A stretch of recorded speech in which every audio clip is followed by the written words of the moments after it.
Bonjour à tous, je suis ravi de vous retrouver pour une nouvelle émission de 100% Quintet à l'occasion du GNT, la 9e étape qui va se disputer mercredi à Saint-Malo. C'est une des étapes les plus importantes du circuit, elle est très attendue, 13 concurrents vont s'affronter sur le parcours des 2950 mètres et on aura l'occasion de revoir un cheval qui est irrésistible actuellement, c'est Horace du Goutier qui vise tout simplement la passe de 5 dans ce tournoi. Allez, tout de suite on passe à la grille de départ avec le tableau des partants. L'As Galatec Chenu ne doit pas être jugé sur sa dernière sortie, une place est jouable. Le 2, Gasoline du Seu, n'a pas de marge à ce niveau, sa chance est secondaire. Le 3, Great of Madrid peut aller très loin dans un bon jour, méfiance. Le 4, Figolu Fraséen affronte un lot relevé, c'est un outsider. Le 5, Alicia Bella sera pieds nus, sa place est à l'arrivée.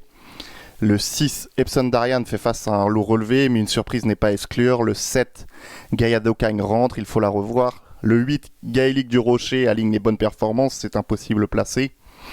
Le 9, Fanatic Flash découvre un très bel engagement, c'est une belle chance.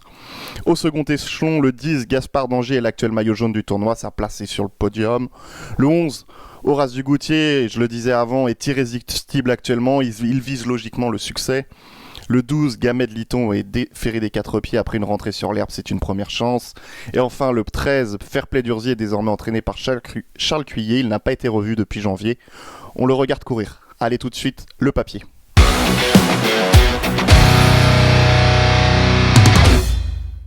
En première position de mon pronostic, j'ai logiquement placé le 11, Horace du Goutier. Horace du Goutier, il est de plus en plus impressionnant, il reste sur 5 victoires, dont 4 dans le tournoi. Mercredi, il va tenter donc d'aligner un 5e succès de rang dans ce tournoi du GNT, et pourquoi pas prendre la tête à Gaspard d'Angers au classement général. Il y a peu de contre-indications, hein. C'est tout simplement, comme je le disais, un logique favori. Hugues Montulé craint peut-être la volte à droite, mais hormis ça, c'est une première chance et il vise logiquement le succès. Je vous propose d'ailleurs d'écouter son pilote Hugues Montulé qui nous parle de la candidature du 11 Horace du Goutier. Hugues Montulé, Horace du Goutier aligne les succès, il vient de remporter 4 étapes du GNT, mais où va-t-il s'arrêter ? Et oui, le cheval est vraiment en pleine forme en ce moment. Après, on rend 25 mètres cette fois-ci, comme à Langon, mais cette fois-ci c'est corde à droite. À droite, souvent, il me fait 2-3 foulées de galop en partant, donc j'espère qu'on va pas perdre beaucoup de terrain. Saint-Brieuc, c'était corde à droite, il avait gagné malgré tout. Saint-Brieuc, c'était corde à droite, mais on partait au premier poteau. Donc là, on rend 25 mètres. Évidemment, le cheval est bien, on y croit, mais on va courir pour être dans les 3 déjà. On va peut-être pas toutes les gagner, même si on voudrait bien, mais on va courir pour être dans les 3, on va voir selon le départ. Vous fétichez un petit peu, vous avez réellement cette crainte ? Oh non, vraiment, je pense que on peut perdre un peu de temps en partant, en assurant, en voulant pas galoper. Après, il faut quand même rendre 25 mètres. Devant, j'ai vu qu'il y avait des bons chevaux. Il y a toujours Gaspard d'Angers avec nous. Il y a peut-être Happy Valley qui nous rend juste 25 mètres. Non, c'est pas gagné d'avance. Bon, il a eu des succès. S'il en a aligné à nouveau, ça serait pas une surprise non plus pour vous. Ce serait pas une surprise, c'est sûr, mais je serais pas surpris d'être battu aussi. En deuxième position de mon pronostic, j'ai placé le 12, Gamet de Liton qui a réalisé un super printemps à Vincennes en remportant 3 courses au cours de ce printemps. D'ailleurs, pour vous remettre dans le bain, je vous propose de revoir l'un de ses succès. C'était le prix du Gâtinais le 17 mètres dernier à Vincennes. C'était le 3e succès de la série. Le cheval avait été une nouvelle fois impressionnant. Il s'imposait ce jour-là en patron. Il gagnait très facilement dans un lot, hein, on voit dans un bon lot. Mercredi, même aux 25 mètres, c'est une première chance, hein. Alors il vient d'effectuer sa rentrée sur l'herbe de Royan, il avait besoin de cette course. Il sera déféré pour cette épreuve du GNT. C'est l'une des trois premières chances de cette épreuve. Sa place est logiquement sur le podium. En 3e position et donc sur la 3e marche du podium, j'ai placé le 10, Gaspard d'Angers. Gaspard d'Angers, c'est tout simplement l'actuel leader de ce tournoi. Il réalise un magnifique tournoi, hein, Gaspard d'Angers, hein. Il est un peu éclipsé par les performances monstrueuses ces dernières semaines d'Horace du Goutier, mais Gaspard d'Angers réalise un excellent tournoi. Il est d'ailleurs en tête, hein, de ce GNT. Il a remporté 3 étapes.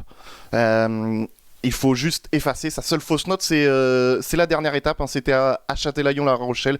Il s'était rapidement montré fautif. On efface bien sûr cette performance. Jean-Michel Baudouin est quasiment sur ses terres à Saint-Malo. Il aura à cœur de réaliser une grande performance avec son pensionnaire Gaspard d'Angy. Pareil, hein, tous les feux semblent au vert et c'est un logique candidat au podium. On peut voir d'ailleurs un Gaspard d'Angy avec l'affiche. En 2023, c'est 10 courses, 5 victoires, 80% de réussite dans les 5 premiers. Gaspard d'Angy, c'est pas un coup sûr à l'arrivée, mais presque. En quatrième position de mon pronostic, j'ai pris une candidate du premier échelon, c'est Alicia Bella. Alicia Bella, on la connaît, on parlait de Gaspard d'Angy tout de suite. Elle partira 25 mètres devant Gaspard d'Angy. Je suis pas sûr qu'il y ait, en classe pure, qu'il y ait 25 mètres d'écart entre Alicia Bella et Gaspard d'Angy. Cependant, il y a un cheval qui est à 100-110% actuellement. Alicia Bella, comme beaucoup de pensionnaires de Jean-Paul Marmion, elle a été arrêtée suite à un virus dans l'écurie de Jean-Paul Marmion. Elle vient d'effectuer 2 courses de rentrée. Et là, après 2 courses avec 2 parcours dans les jambes, on la défère des 4 pieds. Donc c'est un gage de confiance à Alicia Bella au top. Elle a évidemment sa place dans les 5 premiers de cette épreuve. On peut le voir hein, d'ailleurs, hein, quand Alicia Bella est déférée des 4 pieds, c'est assez exceptionnel. Hein. C'est 21 courses, 6 victoires. Mais surtout 95% de réussite dans les 5 premiers. C'est simple, hein, Alicia Bella a été à 20, sur 21 courses, elle a été à 20 reprises dans les 5 premiers lorsqu'elle est déférée des 4 pieds. Donc on met Alicia Bella sur son ticket, surtout on la garde dans les 5 premiers de cette épreuve. Et enfin en 5ème position de mon pronostic, j'ai placé le 9 Fanatic Flash. Fanatic Flash, on efface sa dernière sortie. Elle comporte des excuses.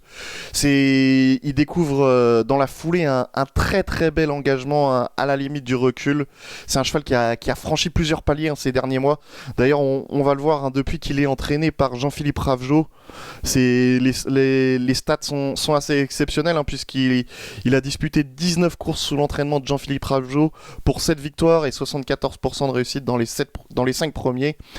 Fanatic Flash, c'est un cheval qui est comme un ou deux autres qui peut faire l'arrivée dans cette épreuve. Je le vois l'arrivée 4e ou 5e.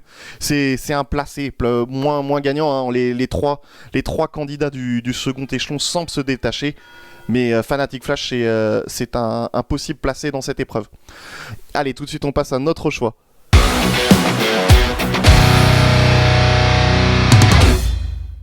En première position de mon pronostic, j'ai donc placé logiquement le 11 Horace du Goutier. En deuxième position, le 12 Gamet de Liton. En troisième position, le 10 Gaspard d'Angy.